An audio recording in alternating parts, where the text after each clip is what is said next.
தமிழக வெற்றிக் கழகத்தின் பொதுக்கூட்டம் இன்று நடைபெற இருக்கும் நிலையில் அதிகாலை முதலே பொதுமக்களின் வருகையானது அலைக்கடல் என திரண்டு காட்சியளிக்கப்பட்டு வருகிறது. இதன் ஒரு பகுதியாக இன்று ஈரோடு மாவட்டம் பெருந்துறை விஜயமங்கலம் சரளை பகுதியில் தமிழக வெற்றிக் கழகத்தின் சார்பாக பொதுக்கூட்டமானது நடைபெற இருக்கிறது. இந்த பொதுக்கூட்டத்தில் தமிழக வெற்றிக் கழகத்தின் தலைவர் விஜய் கலந்து கொண்டு பொதுமக்களை சந்தித்து பிரச்சாரத்தில் ஈடுபட உள்ளார். மொத்தம் 72 கேலரிகள் அமைக்கப்பட்டு ஒரு கேலரிக்கு 500 நபர்கள் இருக்கும் வகையில் பொதுக்கூட்டத்தில் பங்கேற்கும் பொதுமக்கள் பிரச்சாரத்தை பார்ப்பதற்காக முன்னேற்பாடு செய்யப்பட்டிருக்கிறது.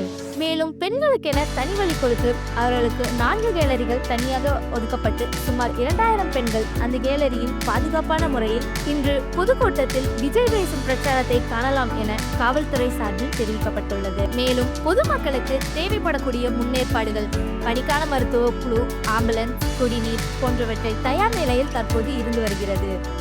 இன்று காலை 11 மணி அளவில் பொதுக்கூட்டத்தில் தமிழக வெற்றிக் கழகத்தின் தலைவர் விஜய் கலந்து கொண்டு பிரச்சாரத்தில் ஈடுபட உள்ளதால் தொண்டர்கள் மற்றும் பொதுமக்கள் அவரை காண மிகுந்த ஆர்வத்துடன் காத்திருக்கின்றனர்.